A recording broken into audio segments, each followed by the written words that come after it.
বলবো তরমুজ দিয়ে একটা ডেজার্টের সুন্দর রেসিপি। দেখুন কি করে বানাই। প্রথমে তরমুজটা সুন্দর করে কেটে নেওয়া হলো। এই তরমুজ কাটার একটা খুব সহজ পদ্ধতি আপনি দেখতে পাবেন এখানে, আর সেইটাই এখন আমি দেখাচ্ছি।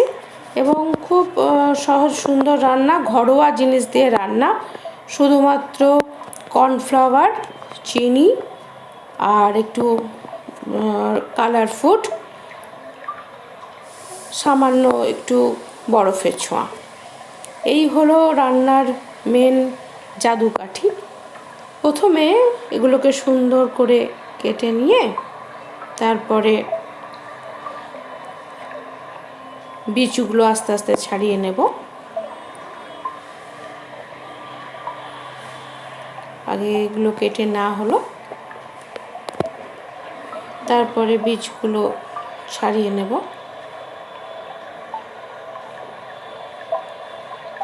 এটা গরমকালে খুব সুন্দর লাগে, অতিথিদের জন্য সুন্দর বানিয়ে রাখতে পারেন এবং অতিথিরা এলে এটাকে আপনি রেখেও দিতে পারেন ফ্রিজে তৈরি করে। অতিথিরা এলে শেষ পাতে একটা সুন্দর ডেজার্ট আপনি সার্ভ করতে পারবেন। এবারে একটা মিক্সার গ্রাইন্ডারে বীজ ছাড়ানো যে তরমুজের পিসগুলো কেটে রেখেছিলাম সেগুলো রেখে দেওয়া হলো। এবার এটাকে ঘুরিয়ে নিয়ে একটা মোটা থিকনেস যুক্ত রস তৈরি হবে।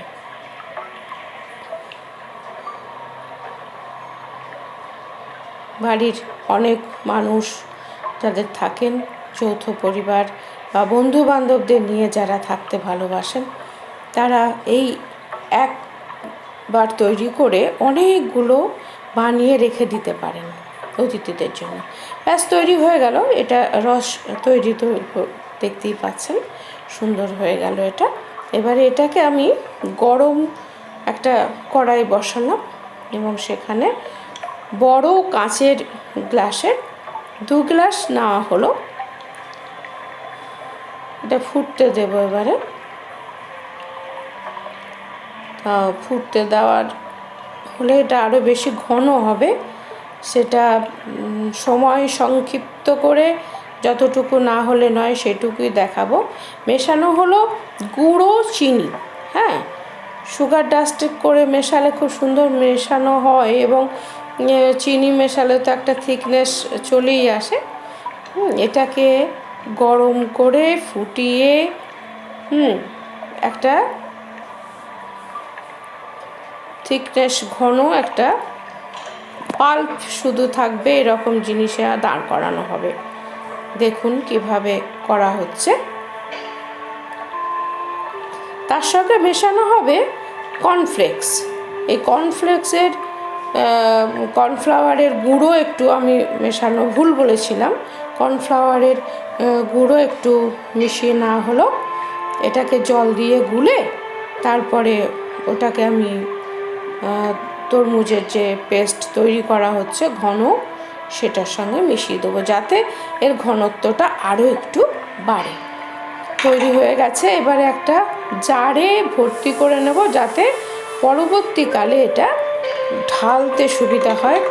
আর যে গ্লাসগুলোতে আমি তৈরি করব সেই গ্লাসগুলোর মধ্যে ওটা ওখানে ঢেলে দেব যাতে ঢালতে সুবিধা হয়। তার জন্য এখানে জারে এটা নিয়ে নিলাম। এবার দেখতে পাচ্ছেন প্লাস্টিকের যে কাপ বাজারে পাওয়া যায় তার মধ্যে এগুলো আমি ঢেলে দিয়েছি। যে লিকুইডটা তৈরি করা হলো সেই লিকুইডটা ঢেলে দেওয়া হয়েছে। এগুলিকে এবারে ফ্রিজে জমতে দেওয়া হবে। জমিয়ে রেখে ঠিক এই রকমই বের করা হবে। একটু শক্ত শক্ত থাকবে। ঠিক কোন পরিমাণে শক্তটা থাকবে সেটাও আমি দেখিয়ে দিচ্ছি এখানে। আর এটা থেকে যখন বের করব তখনও আপনি বুঝতে পারবেন যে কিভাবে এটা কতটা শক্ত বেরিয়ে গেছে। এটা ফ্রিজ থেকে বের করে শক্ত জমাট বাঁধা সেটাকে বের করা হয়েছে। এটা থেকে যখন ছাঁচে ঢালা একটা মোল্ড এটা তো হিসাবে ব্যবহার করা হয়েছে গ্লাসটাকে, এবং ওই গ্লাস থেকে কালেকশন করে নেব আমি।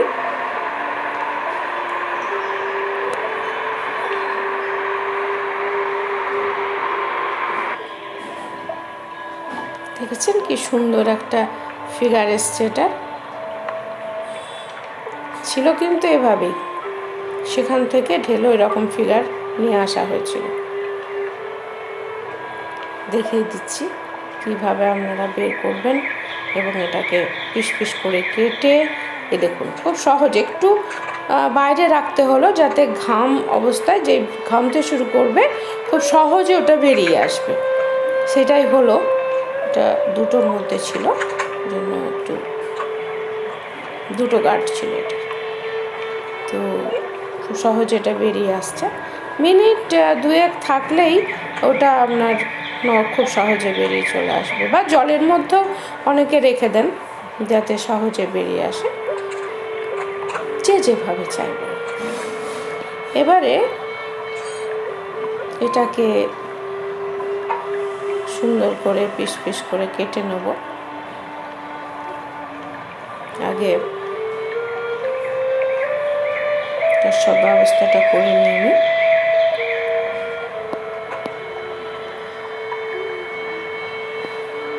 যে যেমন চাইবেন সে সেরকমভাবে পিস করে কেটে নিলেন।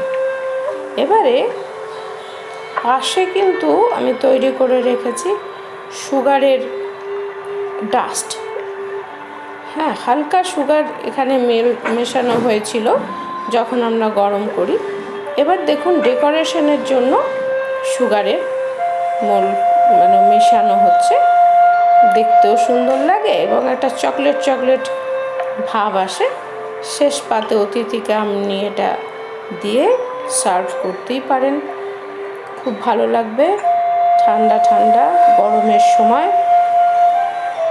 এবং যখন সাজিয়ে গুছিয়ে শেষ পাতে দেবেন প্লেটে রেখে, তখন অতিথি খুশি না হয়ে পারবেন না। দিয়েই দেখুন, একবার তৈরি করুন খুব সহজে। এমনিতে তো তরমুজ নানাভাবেই খাই, এভাবেও একবার খেয়ে দেখুন, ভালো লাগবে বলতেই পারি। নেক্সট আমি আসছি অন্য কোনো রেসিপি নিয়ে। ততদিন আপনারা ভালো থাকুন, সুস্থ থাকুন এবং সকলেই ভালো থাকবেন।